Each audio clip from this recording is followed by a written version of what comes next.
नमस्ते साथियों, गांव आजीविका और हम कार्यक्रम में आपका स्वागत है। ये कार्यक्रम आपको देता है कृषि, पशुपालन और ऐसे ही कई व्यवसायों से जुड़ी जानकारी जो हमारे ग्रामीण क्षेत्रों के साथ ही आमदनी के लिए इस्तेमाल कर सकते हैं। आज से हमारे एक्सपर्ट अशोक झा हमारे साथ हैं, जो कि पिछले 12 सालों से प्रदान संस्था के साथ जुड़े हुए हैं।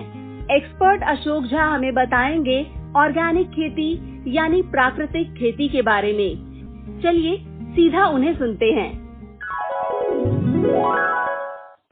जैविक विधि में पौधों को कीड़े एवं बीमारी से बचाने के लिए जैविक विधि से भी बहुत सारी सामग्रियां तैयार की जा सकती हैं। गांव में उपलब्ध संसाधनों का इस्तेमाल करके हम इसे बहुत आसानी से गांव में ही बना सकते हैं। इसके लिए सबसे पहले नीमास्त्र की जानकारी लेंगे। तो नीमास्त्र का इसका उपयोग होता है रस चूसक कीड़े के लिए, मीलीबग या अन्य तना छेदक कीट के लिए भी इसका उपयोग कर सकते हैं। इसके लिए आवश्यक सामग्री है नीम की पत्तियां 5 किलो, गाय का गोबर 2 किलो, गौमूत्र 5 किलो एवं पानी 100 लीटर। बनाने की विधि है, नीम की पत्तियों को अच्छी तरह से कूटकर छोटा कर लेना है। सभी सामग्री को मिलाकर एक साथ 24 घंटे के लिए रख देना है। 24 घंटे के बाद महीन कपड़े से छानकर इसका प्रयोग करना है। इसकी एक दूसरी विधि भी आती है जिसमें पानी में नीम के पत्ते को खौलाया भी जा सकता है और ये दोनों ही विधि कारगर हैं। जितने भी प्रयोग में किसानों ने लाया है, इन दोनों विधि से फायदा होता है। इसका प्रयोग का विधि क्या है? इससे डायरेक्ट जो छना हुआ भाग आएगा उसे डायरेक्ट पौधों पर छिड़काव कर देने की आवश्यकता होती है और किसी भी फसल को सुरक्षित रखने के लिए उसमें कम से कम 3 से 4 बार नीमास्त्र का छिड़काव आवश्यक होता है। इसके साथ ही अग्नेयास्त्र तना छेदक कीटों एवं सुंडी इल्लियों के लिए काफी कारगर होता है। इसको बनाने की विधि इस प्रकार है। सबसे पहले आवश्यक सामग्री 10 लीटर गौमूत्र, 5 किलो नीम के पत्ते की चटनी, आधा किलो तंबाकू का पाउडर, आधा किलो हरी तीखी मिर्च, 500 ग्राम देसी लहसुन की चटनी। बनाने की विधि है कि उपरोक्त सभी सामग्रियों को एक साथ मिट्टी के बर्तन में डाल लें एवं आग में 4 बार उबाल आने तक रखें।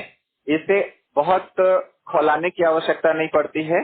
जैसे ही पहला उबाल आया, इसको उतार कर नीचे रख देते हैं, फिर ठंडा होने पे फिर से एक बार चढ़ाया जाता है। इस तरह से प्रक्रिया से 4 बार उबाल आने तक इसको रखते हैं।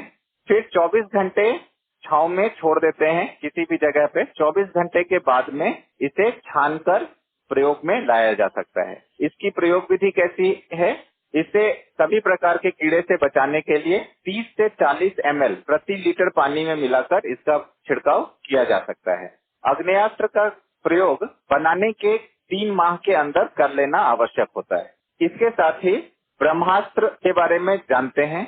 इसका उपयोग सभी तरह के कीटों एवं बड़ी सुंडी वाले इल्लियों से बचाव के लिए किया जा सकता है। इसके लिए आवश्यक सामग्री 10 लीटर गौमूत्र, 5 किलो नीम पत्ते की चटनी, 5 किलो करंज पत्ते की चटनी, 5 किलो बेल के पत्ते, 5 किलो अंडी के पत्ते और 5 किलो अकौन के पत्ते।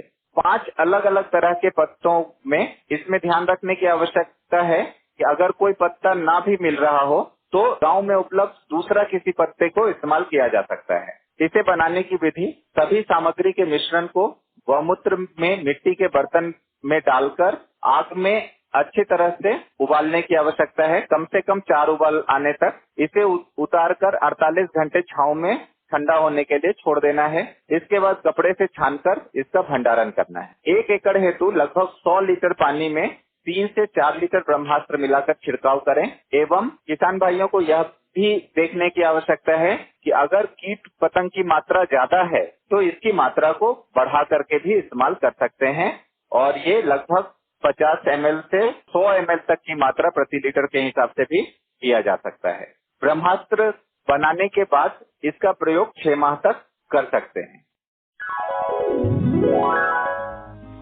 साथियों, अगर आज के विषय से जुड़े आपके कोई सवाल हैं, तो फोन में नंबर 3 दबाकर जरूर रिकॉर्ड करें। नमस्ते।